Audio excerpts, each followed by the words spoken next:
Okay, so um, have you ever heard of a smog holiday? I have. It's a pretty Yeah.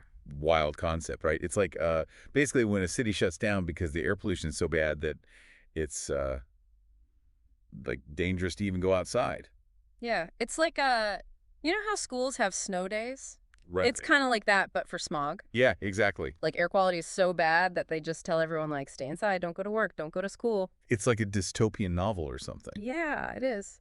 but it's actually happening in parts of the world. Yeah, it is. And that's what we're going to be digging into today. Mhm. Like, are these smog holidays Mhm. a sign that we've like totally failed to deal with pollution, Right. or could they actually be like a weird step in the right direction? Interesting question. So, to really understand this whole smog holiday thing, we got to start with like the basics. Yeah. What exactly is smog? I mean, most people think it's just like really thick fog, Right. but it's actually a lot more than that. It's this harmful mix of pollutants that just hangs in the air. And I understand there are like different types of smog. Yeah, there are. It's not just like one thing. No, it's not. So what are the main like uh, culprits when it comes to smog? Okay, so one type you might have heard of is sulfurous smog, Okay. sometimes called London type smog. Okay. This one comes mainly from burning fossil fuels, Okay. like coal, which releases sulfur dioxide into the air. Right. And that sulfur dioxide reacts with other stuff in the air to form sulfuric acid, Oh, wow. which is a major contributor to acid rain. Yeah, no, acid rain's really bad. Yeah, it's not great. So that's sulfurous smog. Right. What else? What's like the next type of smog? So then you have photochemical smog, which Yeah. is sometimes called Los Angeles type smog. Uh-huh. And this one's like a cocktail of nitrogen oxides Okay. from car emissions mainly, volatile organic compounds from all sorts of sources, Okay. and ozone. And the weird thing is that sunlight actually triggers the chemical reaction that creates it. So like sunshine, which we usually think of as a good thing, Yeah, actually like contributes to smog. it does. Wow. That's Yeah, it's counterintuitive. Yeah. innovators. But photochemical smog causes all sorts of issues like eye irritation, respiratory problems. Right. It's not good. And there's a third type of smog. Yeah. Right. Yes, there is. That's becoming more and more of a problem. It is. How's that one? That one's smog from biomass burning. Okay. And it's caused by burning agricultural residue, like, leftover stalks and stubble after harvest. Yeah. Yeah. And it's a common practice in some parts of the world, Mm-hmm. but it releases just a ton of pollutants into the air. And so, like, is that just a problem for people who live near, like, the farms where they're burning stuff? No, it can travel. Okay. So Wind carries it. it's not just a local issue. No, it's not. It can affect nearby rural areas and even Right. cross borders. So, like, one country's agricultural practices could be causing smog in another country? It's possible, yeah. Wow. That's wild. It is. So it seems like smog is a pretty complex problem. It is. But when did we, like, first realize how dangerous it could be? Well, I think the turning point was the Great Smog of London back in 1952. Okay. The smog was so dense people couldn't even see their feet, Wow. and it caused massive disruption and tragically thousands of deaths. Thousands of deaths. Thousands. Just from smog. Just from smog. That's awful. Yeah, it was a major tragedy. Did that event lead to any changes? It did. Like, I don't know, policy changes or anything like that? Yeah, it actually prompted the UK to pass the Clean Air Act in 1956, Okay. which was a landmark piece of legislation that kind of paved the way for similar regulations all over the world. So, like, out of this horrible tragedy Yeah. came some positive change. Yeah, it did. It makes you wonder if these modern-day smog holidays, even though they're disruptive, could be, like, catalysts for similar progress. It's possible. Yeah, it's like a wake-up call. Yeah, you could see it that way. So we've talked about the history and, like, the science behind smog. Mm-hmm. But how do we actually go from, like, bad air quality to shutting down an entire city? Right. Like, what actually triggers a smog holiday? Well, it usually starts with air quality monitoring systems. Okay. So when those systems detect that the pollutant levels are like way too high, Oh. that's when the alarms start going off. So it's not just like people feeling like air is thick. Yeah. It's based on like There's data behind it. data. Yeah. Hard data. Precisely. We're talking like particulate matter, Right. ozone levels, all that stuff. And they compare those measurements to like health guidelines. Yeah, they do. And if those levels are like too high, That's when a government might say, okay, smog holiday. Well, it's not always that immediate. Okay. Usually there's like a step-by-step response. Okay. A lot of cities use an air quality index. Right, AQI. Yeah, AQI, exactly. Yeah, and that's public information. Okay. So as that AQI goes up, meaning the air quality is getting worse, Right. different stages of response are triggered. Oh, so it's like a warning system. Yeah, it is. Okay. So the early stages might be like public advisories, just recommending that people limit their outdoor activity, Okay. especially vulnerable groups like Right. elderly people, children. Yeah, makes sense. It's like that. Do they also encourage things like Yeah, carpooling and using public transportation more? absolutely. Yeah. Yeah. Anything to try and reduce those emissions. Right, right. But if the air quality keeps getting worse, Mhm. even after those initial steps, Yeah. then things can get more serious, Okay. like school closures Wow. or even restrictions on industrial activity. So like factories shutting down and stuff. Exactly. Seems like a really tough balancing act It is. to try and protect public health. Yeah. But also, you don't want to like destroy the economy by shutting everything down. You don't. And there's always a risk of pushback Yeah. from businesses, individuals, people whose lives are disrupted by these things. Yeah, I mean, I get it. Yeah. Nobody likes their routine messed up. No. But at the same time, is the alternative just letting people breathe this toxic air? That's a tough question. It is. There's no easy answer. Yeah, and I think that's why we're having this conversation, to really explore this Yeah. difficult issue. From all sides. Yeah. It's complicated. So we've talked about what triggers these smog holidays. Right. But I'm curious, like, what do they actually look like in practice? Okay. Like, what happens in a city like Beijing or Delhi when they have a smog holiday? So let's take Beijing, for example. China has this color-coded alert system for air pollution. Yeah. And when things are really bad, Yeah. they issue a red alert. Yeah. And that's when the smog holiday really kicks in. Okay. Schools are closed, factories have to cut back production, Yeah. and driving is restricted. Yeah, sometimes they'll do this thing where cars with odd or even number plates can drive on alternate days. So it's like the city goes into a partial lockdown. Essentially, yeah. Wow. And it's not just Beijing. We've seen similar things in Delhi, Okay. where smog from that crop residue burning Right. combined with all the industrial and vehicle emissions Yeah. often leads to really bad air quality. Especially during winter, right? Yeah, during the winter months, yeah. Yeah. So they also do the odd even car rationing thing, Okay. school closures. Right. They've even banned construction during times of peak pollution. Wow. It's a serious issue. I imagine these measures aren't always popular. They're not, no. Right. There's always debate about how much it's costing the economy compared to the health benefits. Right. Some people say these smog holidays are way too disruptive, that they hurt businesses and workers, Yeah. especially people who can't afford to miss work. Right. Others say it's a public health emergency. We have to protect people from the effects of air pollution. This is like a really That's a tough situation. no-win situation. Yeah, it is. It's really hard. And speaking of tough situations, you mentioned Pakistan's approach to smog. Right. What makes their approach different? Uh-huh. And why is everyone talking about it? Pakistan's been hit really hard by smog in recent years, Okay. especially in the province of Punjab. Okay. And they've taken a pretty bold, some might even say radical approach. Okay, I'm listening. What have they done? They've gone into full lockdown in response to really bad smog episodes. Wow, a full lockdown. Yeah, we're talking school closures, factories shut down, traffic restrictions, even a mask mandate. It's intense. It is. They're really pulling out all the stops to get the pollution down. How effective has it been? It's still early to say for sure, you know, what the long-term effects are going to be. Right. It's definitely caused a lot of disruption to daily life and the economy. Yeah, I can imagine. Businesses are struggling. People are frustrated. It's not a good situation. But are they seeing improvements in air quality?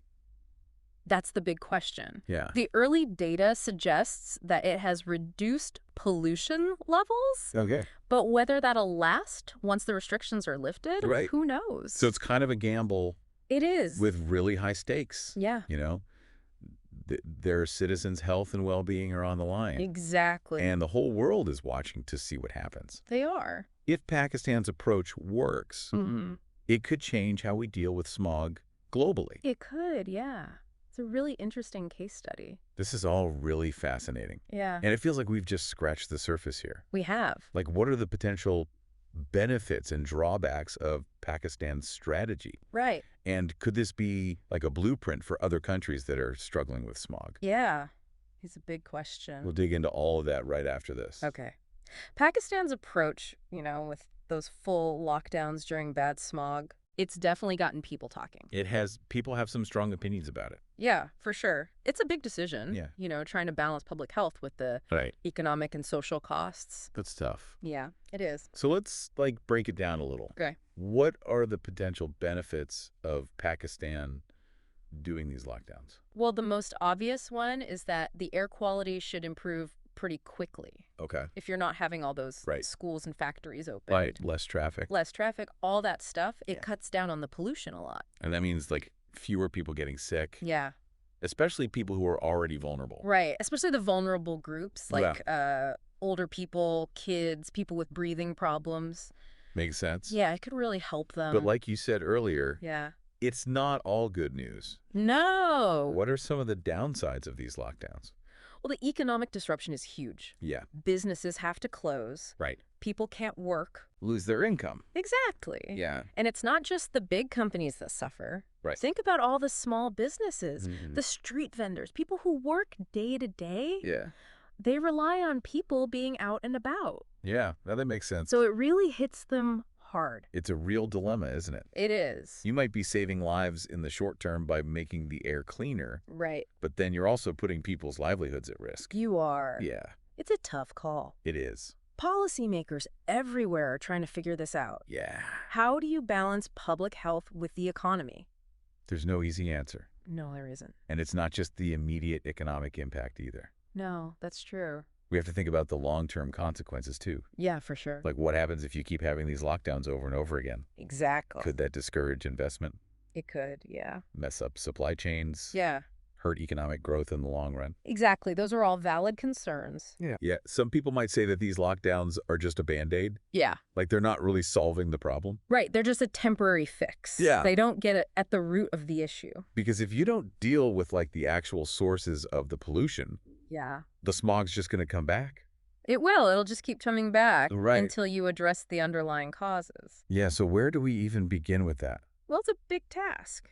It is. But there are things we can do. Okay. One big one is shifting to cleaner energy sources. Okay. We need to move away from coal. Right. Invest in renewables like solar and wind. Yeah, what about transportation? Yeah, that's a big one too. Yeah, cars are a major source of smog. They are. So what can we do about that? We need better public transportation, Okay. more electric vehicles, Right. and we need to make our cars more fuel efficient. Yeah, those are all good ideas. And then there's the agricultural stuff, like Yeah. the crop residue burning we talked about. Yeah, we can't forget about that. No, we can't. So what are the alternatives? Well, there's composting, Okay. using that waste for biofuel, Mm-hmm. or even just putting it back into the soil. So it sounds like we need a multi-pronged approach, We do. like a mix of short-term emergency measures Yeah, and then these long-term systemic changes. exactly. It's like treating the symptoms and the disease at the same time. It is, and it'll take everyone working together. Right. Governments, industries, individuals. Yeah, it's a collective effort. It is. So going back to Pakistan, Yeah. are these drastic measures they're taking Mm-hmm. a sign that they've failed, or are they actually on the right track? It's tough to say for sure. Yeah. On the one hand, they wouldn't need these extreme measures Yeah. if they had prevented the problem in the first place. Yeah. So in that sense, it's a reaction to a crisis that could have been avoided. But on the other hand, they are taking action They are. to protect their citizens, Yeah. even though it's costing them money. Right. They're willing to face the consequences. And maybe that's what it takes. Maybe. Maybe these disruptions Yeah. are a necessary wake-up call. Like the Great Smog of London. Exactly. Yeah. So they could start making those bigger changes. Yeah. It's A possible. little bit of hope in a pretty bleak situation. A little bit, but hope's not enough. No. We need action. We do. And we need it now. Yeah. The longer we wait, Right. the worse it's going to get. Exactly. The more disruptive these emergency measures will have to be. Okay. And there's one thing we haven't really talked about much. Oh, yeah. What about individual choices? Oh, that's a good point. Like, what can we as individuals do Yeah. to help with this problem? Because it feels so huge. Yeah. It's Like, how can one person make a difference? right. But actually, we can all do things Okay. to reduce our own contribution to smog. Like what kind of things? Well, like taking public transport more often, Okay. walking or biking instead of driving, using less energy at home, Okay. even thinking about the companies we support. Right, the products we buy. Exactly. It's all So it's about changing our mindset, Yeah, realizing that even small actions right. can add up They do. They absolutely add up. if enough people do them. Yeah, if we all do our part, Yeah. it can make a real difference. We all breathe the same air, We do. so we all have a responsibility to protect it. Exactly. So to our listener out there, Yeah. we challenge you. Yeah. Think about the choices you make every day. Yeah. What can you do, Big or small, big or small? to help create a future where we don't need smog holidays anymore. Yeah, what would it take to Exactly. make that happen? What can you do? Yeah. We'll be back after a short break. We've talked about a lot in this deep dive, Right. from the Great Smog of London way back when to what cities like Beijing and Delhi are doing today. Right, and how they're struggling with these smog issues. Yeah. And of course, Pakistan's approach, Right, Pakistan's approach. which is pretty extreme. It It is. really makes you think about Yeah. how far we're willing to go How far we'll go to deal with this. to get clean air. Yeah, is clean air worth shutting down a whole city? It's a tough question. It is. There's no easy answer. I mean, on the one hand, smog is dangerous, It is. It's a serious health risk. but shutting down cities hurts the economy, It does. disrupts people's lives. Yeah, it's a big trade-off. Yeah, it feels like we're stuck in this cycle Yeah. where we keep resorting to these like Band-Aids. Band-Aid solutions, Yeah. like lockdowns. Right, instead of fixing the underlying problem. Exactly. So where do we go from here? That's the million-dollar question. It is. What are the long-term solutions? Yeah. How do we make these smog holidays a thing of the past? Well, we touched on some of them earlier. Yeah. Cleaner energy sources. Right. Moving away from coal, Absolutely. investing in renewables. Solar, wind, all that. What about transportation? That's huge. Yes. We need better public transportation options. Right. More people riding buses and trains. Exactly. Fewer cars on the road. Yeah, more electric vehicles, too. Yeah. And cities that are designed for walking and biking, Absolutely. That's key. not just designed for cars. Make it easier for people to get around without a car. And then there's agriculture. Yeah, we got to figure out that crop residue burning. Yeah. Find some alternatives. Compost it, use it for biofuel, something. Yeah. It's clear that we need to do a lot of different things. It's not going to be one simple fix. No silver bullet. No, it's a multifaceted problem. Yeah, but I keep thinking back to what you said about individual choices. Right, we all have a role to play. Yeah, it's easy to feel powerless It is. when you're talking about these huge global issues. Climate change, pollution, it's overwhelming. But you're saying that even our small actions Yeah, can make a difference. they can.